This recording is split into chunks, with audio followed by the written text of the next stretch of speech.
Selamat pagi pemirsa, apa kabar Anda di pagi hari ini? Senang sekali saya Gracila Taime dapat menjumpai Anda dalam Berita Papua. Sejumlah informasi menarik dan teraktual telah berhasil dirangkum tim redaksi kami. Berikut 3 berita utama hari ini.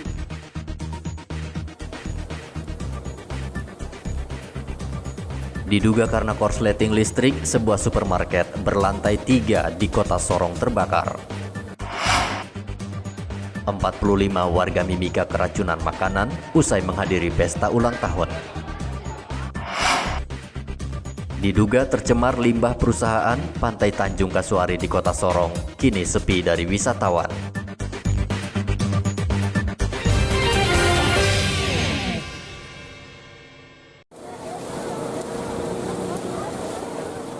Rekaman video amatir ini memperlihatkan ganasnya si jago merah melahap pusat perbelanjaan berlantai 3 di Jalan Jenderal Sudirman, Kota Sorong, Papua Barat, Sabtu lalu.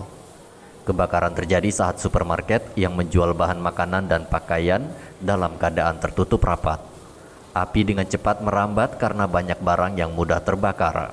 Seluruh isi ruangan supermarket mulai dari lantai 1 hingga lantai 3 hangus terbakar. Menurut saksi mata, api mulai terlihat sekitar pukul 4 dini hari di gudang yang terletak di belakang lantai 1 gedung. Api cepat menjalar karena tidak ada yang memadamkan. Pemilik maupun karyawan toko saat itu tidak berada di tempat. Dibangunkan langsung saya bergegas ke sini.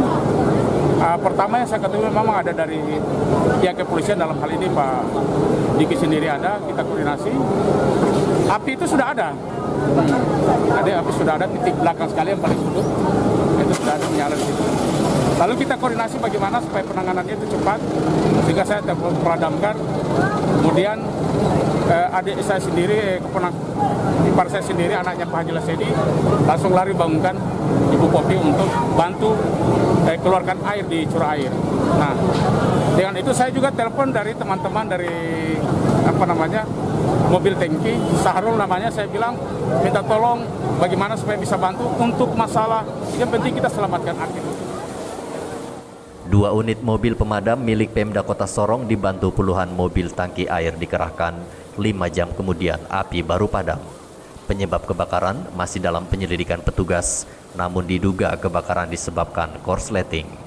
Tidak ada korban jiwa dalam musibah kebakaran ini, namun kerugian ditafsir mencapai miliaran rupiah. Dari Kota Sorong, Papua Barat, Sadrak Wanggai melaporkan.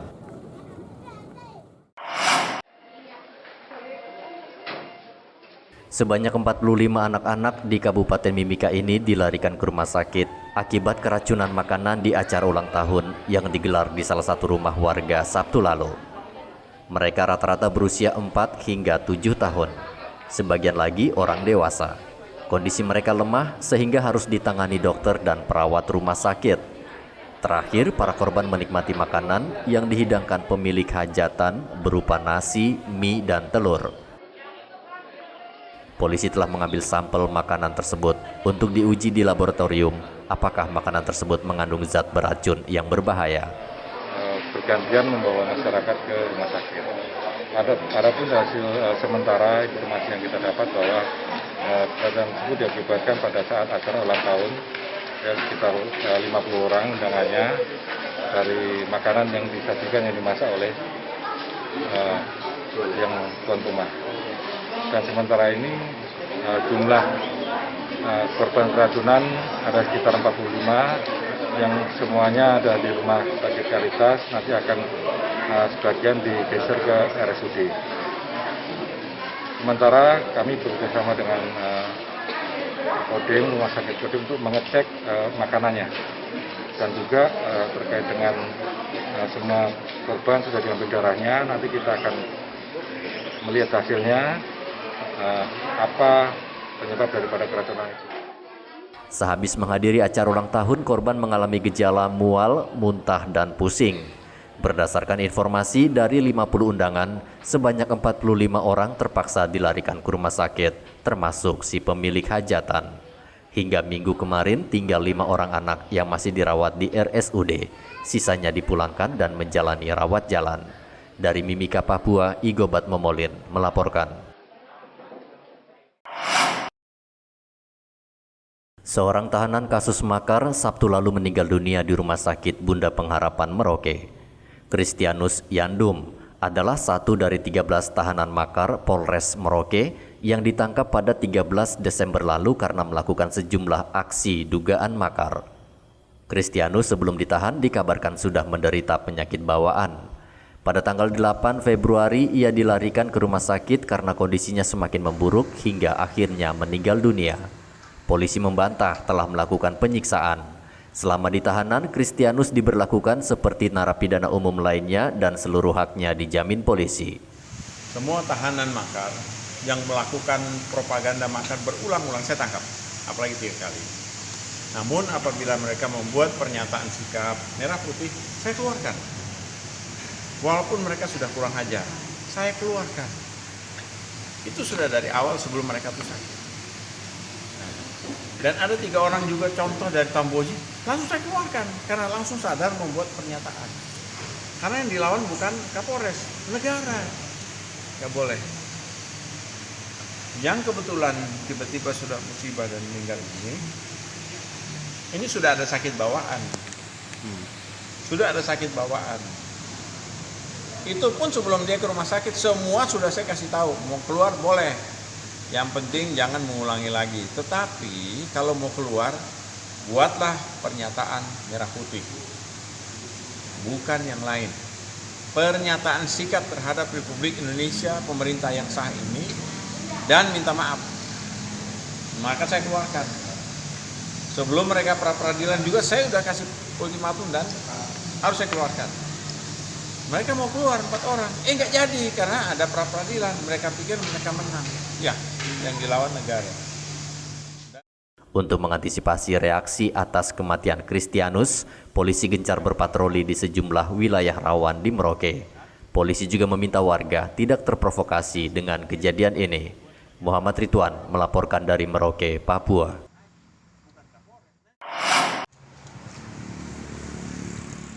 Warga Merauke saat ini kesulitan mencari telur ayam lokal karena di pasaran telur ayam lokal langka.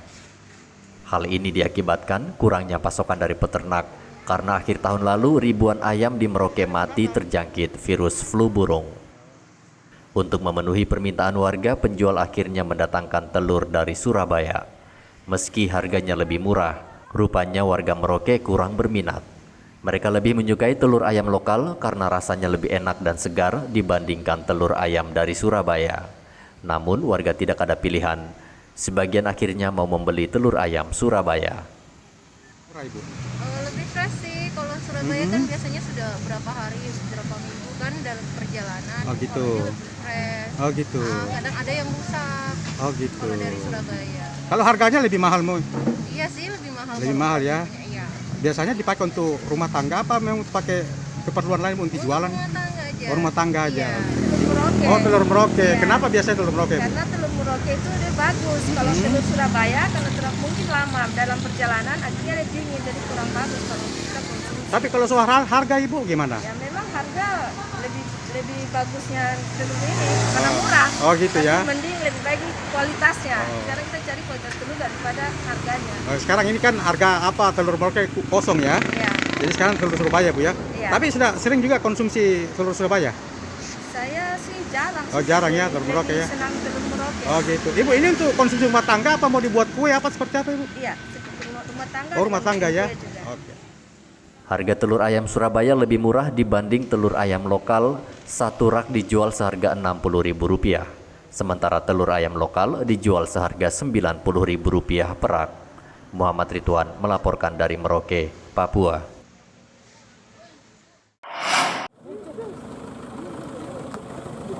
Kepolisian sektor Merauke Kota terus berusaha menekan peredaran miras di kota Merauke.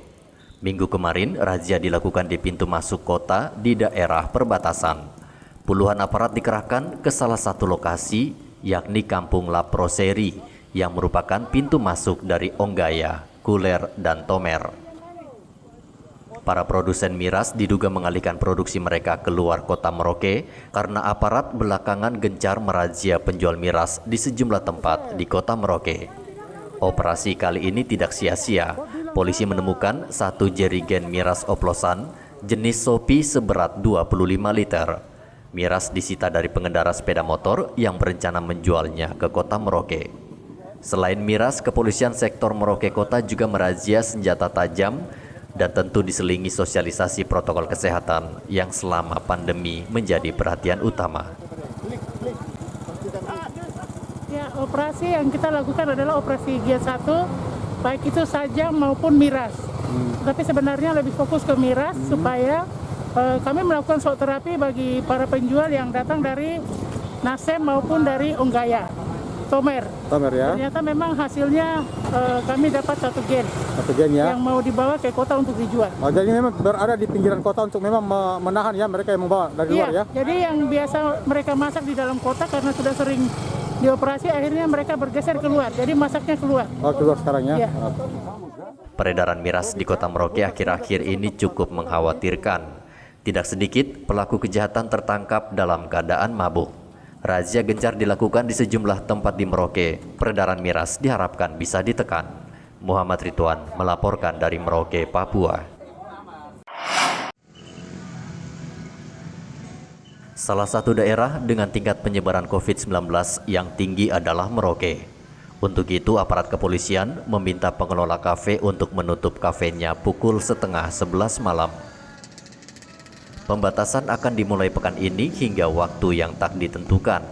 Polisi mengancam akan menindak tegas pengelola kafe yang tidak menaati imbauan polisi. Selain membatasi waktu operasional kafe, pengunjung yang datang ke kafe harus mengikuti prokes seperti duduk berjarak dan memakai masker serta mencuci tangan. Berarti tutupnya sampai jam berapa nanti kalau polisi di Merauke? Setengah 11 tutup. Setengah 11. Itu pun tidak boleh banyak orang. Sedikit dan terbatas. Atur jarak, cuci tangan dan seterusnya. Pokoknya nyangkut protokol kesehatan COVID-19 jalan. Pun saya batasi. Gitu. Imbauan ini disambut positif pengelola kafe.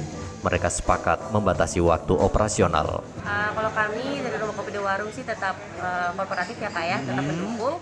Kalau memang pemerintah menganjurkan harus tetap tutup jam 12, kami pasti akan tetap mengikuti peraturannya. Karena kan untuk kepentingan bersama dan kebaikan bersama juga. Di Merauke saat ini terdapat 8 kafe yang beroperasi hingga pukul 12 malam setiap hari. Muhammad Ridwan melaporkan dari Merauke, Papua.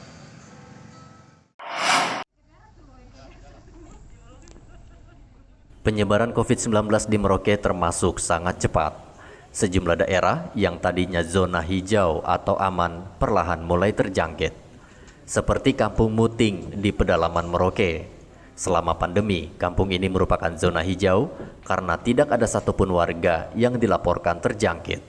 Namun pekan lalu, kasus pertama COVID-19 dilaporkan terjadi di kampung ini.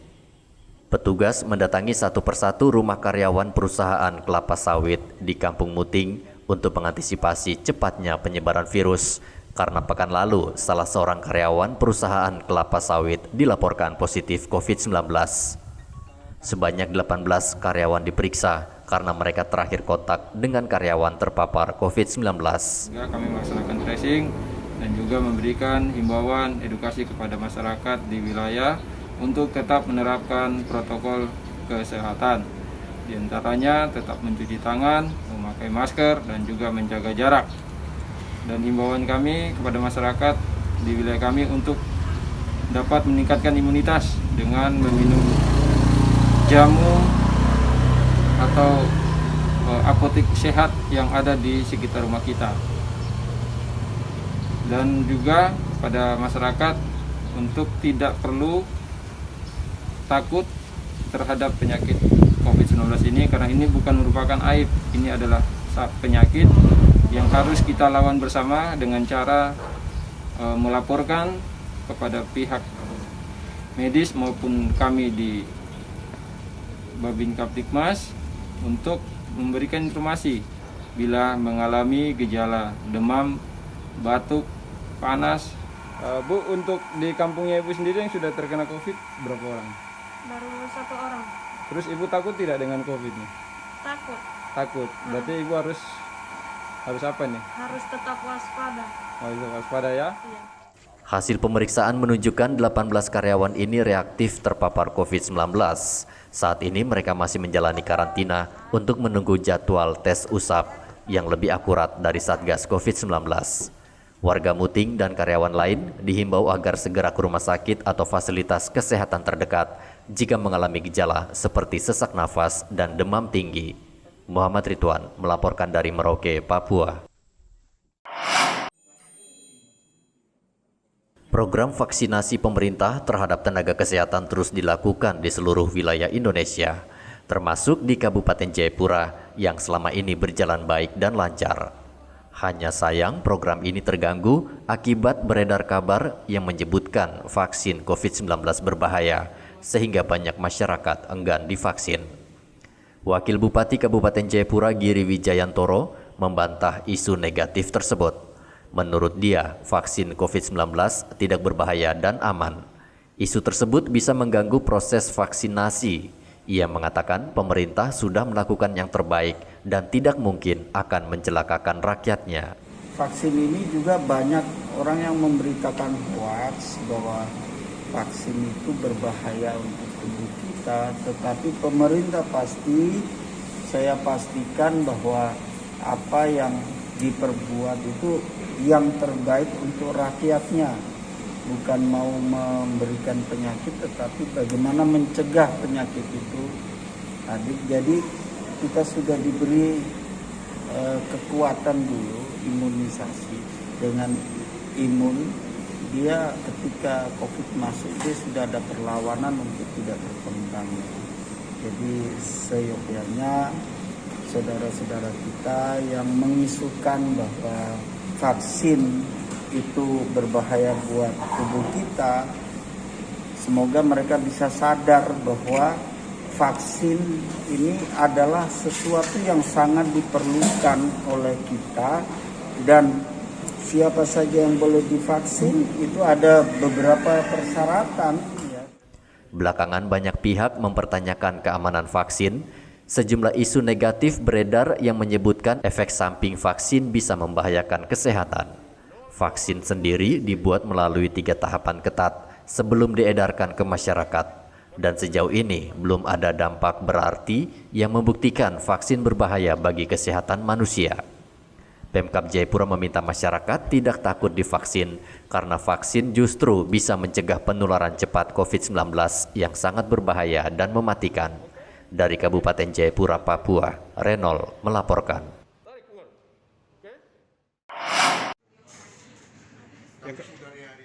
Proses vaksinasi terhadap pelayan publik rencananya akan dilakukan pada bulan ini. Namun tidak sedikit yang menolak dan enggan untuk divaksin. Melihat kasus tersebut, Satgas COVID-19 menyerahkan sepenuhnya vaksinasi kepada pelayan publik apakah bersedia atau tidak. Satgas COVID-19 tidak bisa memaksa karena terbentur hak asasi manusia. Kendati demikian, program vaksinasi harus berjalan untuk kepentingan banyak orang. Juru bicara Satgas COVID-19, Dr. Neville Muskita mengatakan penerima vaksin harus mengetahui resiko jika menolak divaksin. Selain itu, ia juga harus melihat bahwa vaksinasi tidak hanya untuk keselamatan dirinya sendiri, namun menyangkut kepentingan banyak orang, apalagi dia adalah pelayan publik. Jadi tidak ada sanksi bagi masyarakat yang menolak? Tidak ada sanksi. Jadi tetap silakan kembali ke hati nurani dan keputusan masing-masing mau divaksin atau tidak. Ya, saya pikir itu kita kembalikan di masyarakat. Hak asasi seluruh manusia. Tetapi kan kita patut menyampaikan tujuan dari vaksinasi ini apa, ya, dalam rangka melindungi tadi masyarakat. Ya. Semakin banyak masyarakat divaksin, ya, herd immunity atau komunitas kelompoknya itu semakin terbentuk, kita akan bisa kendalikan COVID-19. Rencananya awal bulan ini vaksinasi COVID-19 kembali menyasar ke kalangan pelayan publik termasuk pedagang dan sopir angkot. 750 pelayan publik ini sangat rentan terpapar COVID-19 karena mereka sering bersentuhan langsung di masyarakat. Muhammad Ridwan melaporkan dari Merauke, Papua.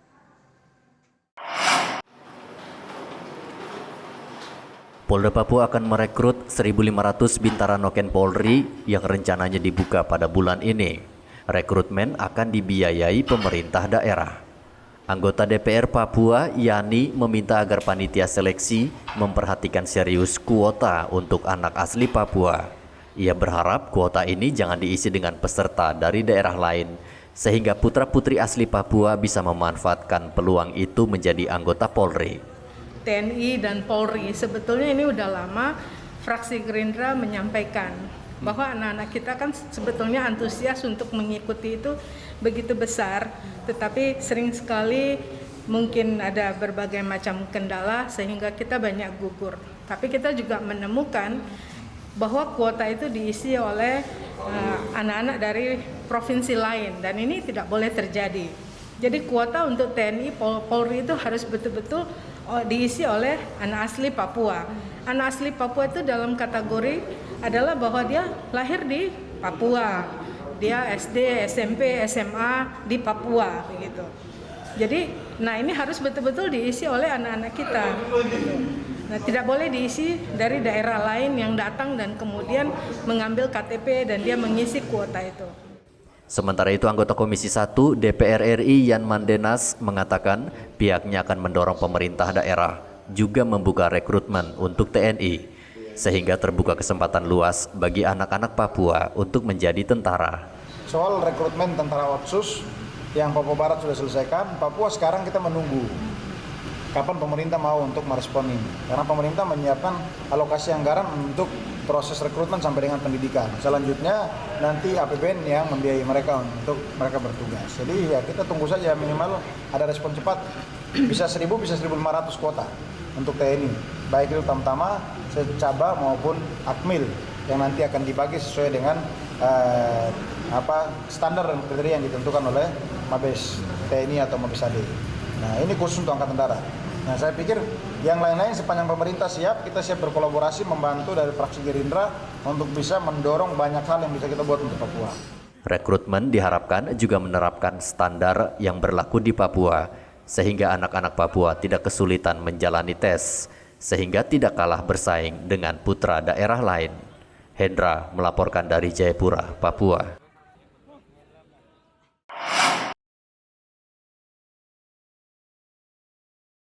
Pemandangan lokasi wisata di Tanjung Kasuari, Distrik Sorong Barat, Kota Sorong, akhir-akhir ini tidak indah terlihat. Keindahan pantai rusak akibat buangan limbah galian C yang dibuang sembarangan. Warga sudah melaporkan sumber pencemaran yang menurut mereka berasal dari sebuah perusahaan yang lokasinya bersebelahan dengan lokasi wisata yang mereka kelola. Warga mengaku sudah mengadukan hal ini berkali-kali ke pihak perusahaan, namun tidak ditanggapi. Warga khawatir masa depan lokasi wisata ini, karena semakin hari pengunjung semakin berkurang. Pasir pantai yang tadinya putih, kini hilang tercemar limbah batu dan lumpur. Yang dari Sabtu sampai Minggu, kami punya pendapatan kan di sini, Pak. Jadi kami ada 7 tempat. Cuma perusahaan ini sebenarnya ini sudah tahu dampaknya seperti apa yang dia buat untuk kami. Cuma pura-pura tidak tahu. Nanti seperti begini, ada dinas-dinas sudah turun, baru alasan beginilah. Apalagi kami kan sudah kasih laporan.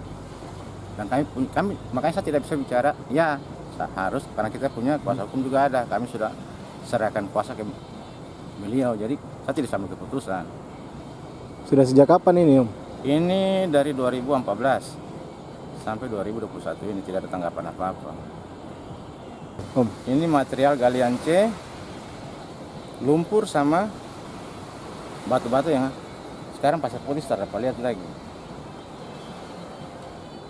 Rumput laut, batu karang, yang kemarin-kemarin pengunjung bisa ke sana ambil ikan di laut, tangkap ikan, sekarang sudah tertutup dengan lumpur.